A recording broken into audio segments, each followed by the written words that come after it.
Bonjour chers auditeurs. Bienvenue sur votre chaîne. Voici le résumé de la leçon 11 de l'école du sabbat pour le troisième trimestre de l'année 2025.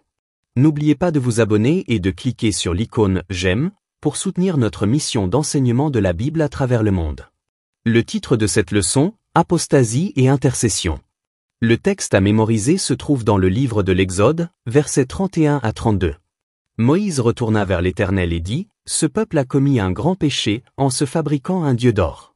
Mais maintenant, si tu veux pardonner leurs péchés, et sinon, je te prie, efface-moi du livre que tu as écrit. » Chers auditeurs, Moïse s'était absenté du camp d'Israël pendant seulement 40 jours, et déjà le peuple avait abandonné Dieu pour adorer une idole fabriquée par l'homme, le veau d'or. Après avoir été témoins de tant de signes puissants, de miracles et d'actes de délivrance directs, comment ont-ils pu tomber si rapidement dans un tel péché? Plusieurs explications sont possibles, et chacune peut contenir une part de vérité. Peut-être que le peuple n'a jamais pleinement compris qui était vraiment Dieu. Peut-être que leurs expériences puissantes avec lui ont été rapidement éclipsées par des désirs égoïstes et pécheresses. Il se peut qu'ils n'aient pas su apprécier ce que Dieu avait fait pour eux et qu'ils aient plutôt pris ses bénédictions pour acquises. Leur compréhension a peut-être été obscurcie par les préoccupations quotidiennes et les anciens schémas de pensée pécheresse. Peut-être étaient-ils simplement ingrats envers la miséricorde de Dieu, oubliant si vite ses œuvres puissantes. Ou était-ce la faiblesse du leadership d'Aaron qui les a égarés? Les Écritures disent, « L'Éternel s'irrita contre Aaron et voulut le détruire. » La leçon de cette semaine se concentre sur l'un des échecs spirituels les plus sombres d'Israël, l'apostasie du veau d'or et la réponse de Dieu à travers le jugement et l'intercession. Elle met en évidence le danger de l'idolâtrie, l'échec du leadership humain, la corruption du péché, la juste colère de Dieu et la puissance de la prière d'intercession dont Moïse, type du Christ, nous a donné l'exemple. Après seulement 40 jours sans Moïse, Israël a abandonné son alliance avec Dieu et a exigé une idole. Bien qu'ils aient été témoins des œuvres puissantes de Dieu, ils se sont rapidement tournés vers le péché. La leçon pose la question suivante, comment cela a-t-il pu se produire si peu de temps après les miracles de Dieu? Était-ce un manque de compréhension, de l'ingratitude, des désirs mondains ou un échec du leadership d'Aaron? Cette tragédie révèle la faiblesse humaine, mais aussi la grâce éternelle de Dieu. Leçon du dimanche. Échec du leadership. La faiblesse d'Aaron est mise en évidence lorsque le peuple le presse de créer un Dieu visible. Au lieu de rester ferme, il cède et participe même à la création du veau d'or. Le peuple célèbre sa création, lui attribuant le mérite de l'avoir délivré d'Égypte. Ellen White note que ce moment exigeait du courage et de la fidélité, mais la peur et le compromis d'Aaron n'ont fait qu'alimenter la rébellion. Son échec nous rappelle la responsabilité qui incombe aux dirigeants et le danger de choisir la popularité plutôt que les principes. Comment Aaron, un leader, a-t-il pu être aussi faible?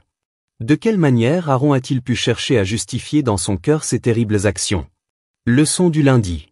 Idolâtrie et mal. Le veau d'or violait directement les 2 premiers commandements.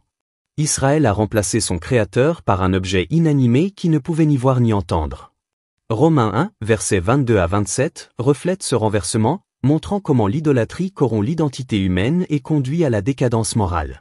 Au lieu de refléter l'image de Dieu, le peuple a choisi de se prosterner devant une image animale, embrassant le péché qui a inévitablement conduit à la débauche. Aujourd'hui, l'idolâtrie ne ressemble peut-être pas à un veau d'or, mais la société moderne vénère souvent les possessions, les plaisirs ou les réalisations humaines plutôt que le Créateur. Les humains sont doués pour fabriquer leurs propres idoles. Ils créent leur propre Dieu, ce qui est déjà grave, mais ils vont ensuite jusqu'à les servir. Le Créateur est remplacé par des choses qui, tôt ou tard, conduisent à la dégénérescence morale. Leçon du mardi. Se corrompre soi-même. Dieu a déclaré que le peuple s'était corrompu. Son idolâtrie a nié sa délivrance et redéfini son identité loin de lui.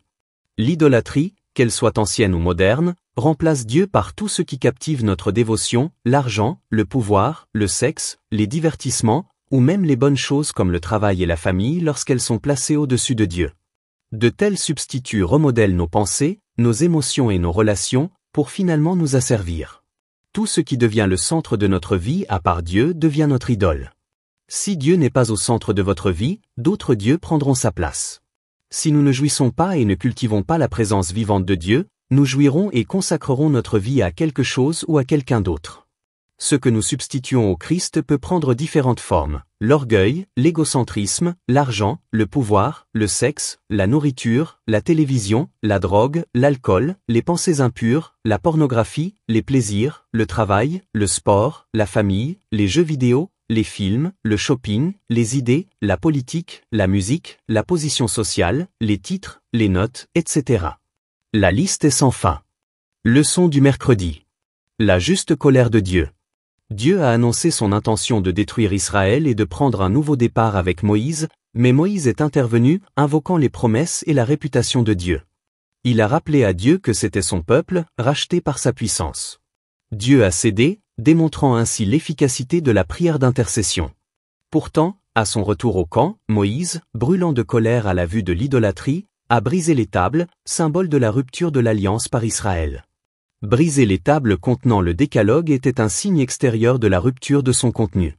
Dieu réprimanda Moïse pour cela, mais plus tard, il ordonna à Moïse de tailler 2 tables pour remplacer les premières, qu'il avait brisées. Dieu lui-même réécrirait les commandements. Moïse confronta alors Aaron, qui tenta faiblement de rejeter la faute sur les autres et affirma même que le veau était sorti tout seul. Pour mettre fin à la rébellion, Moïse appela les fidèles à se tenir à ses côtés, et le jugement s'abattit sur ceux qui persistaient dans le péché. Cela illustre à la fois la justice de Dieu et sa miséricorde dans la préservation de son peuple. Leçon du jeudi. Intercession. À cause de leur rébellion, des choses terribles se sont produites dans le camp des Israélites, notamment la mort de nombreuses personnes. Le lendemain, Moïse a déclaré au peuple: « Vous avez commis un grand péché. Je vais maintenant monter vers le Seigneur. Peut-être pourrai-je faire expiation pour votre péché. » Le moment le plus important de Moïse survient lorsqu'il intercède à nouveau, demandant à Dieu de pardonner au peuple ou bien d'effacer son nom du livre de Dieu. Sa volonté de se sacrifier reflète l'esprit du Christ, qui a porté les péchés de l'humanité sur la croix. Le mot hébreu utilisé pour « pardonner » signifie « porter », ce qui renvoie à Ésaïe 53, verset 4, où le Messie porte les douleurs de l'humanité. Cela préfigure l'expiation substitutive de Jésus, seule base véritable du pardon. Par le Christ, Dieu lui-même porte nos péchés et assure notre salut. Leçon du vendredi. Réflexion supplémentaire. Ellen White souligne que l'amour et la justice exigeaient un jugement au Sinaï. Une rébellion incontrôlée aurait conduit Israël à la ruine totale. La punition rapide de Dieu a servi à protéger les fidèles et à maintenir sa sainteté. En même temps, la leçon souligne la volonté de Dieu de pardonner par l'intercession et son pouvoir de transformer des vies lorsque nous nous appuyons sur lui plutôt que sur des idoles. Chers auditeurs, le leadership est important. La faiblesse d'Aaron nous enseigne que les dirigeants doivent valoriser l'honneur de Dieu au-dessus de la popularité ou de la peur. L'idolâtrie corrompt. Tout ce qui est placé au-dessus de Dieu, qu'il soit tangible ou intangible, devient une idole qui asservit et dégrade. L'intercession fonctionne. Moïse montre le pouvoir de plaider pour les autres, Dieu écoute les intercesseurs fidèles. La justice et la miséricorde de Dieu, il juge le péché, mais il offre également le pardon par l'expiation substitutive. Christ préfiguré, la volonté de Moïse d'être effacé renvoie à Jésus, qui a réellement porté les péchés de l'humanité sur la croix. En fin de compte, cette leçon nous rappelle la gravité de l'apostasie, le danger subtil des idoles dans nos vies et la profondeur de l'amour de Dieu révélé à travers Christ, notre véritable intercesseur. Que Dieu vous bénisse.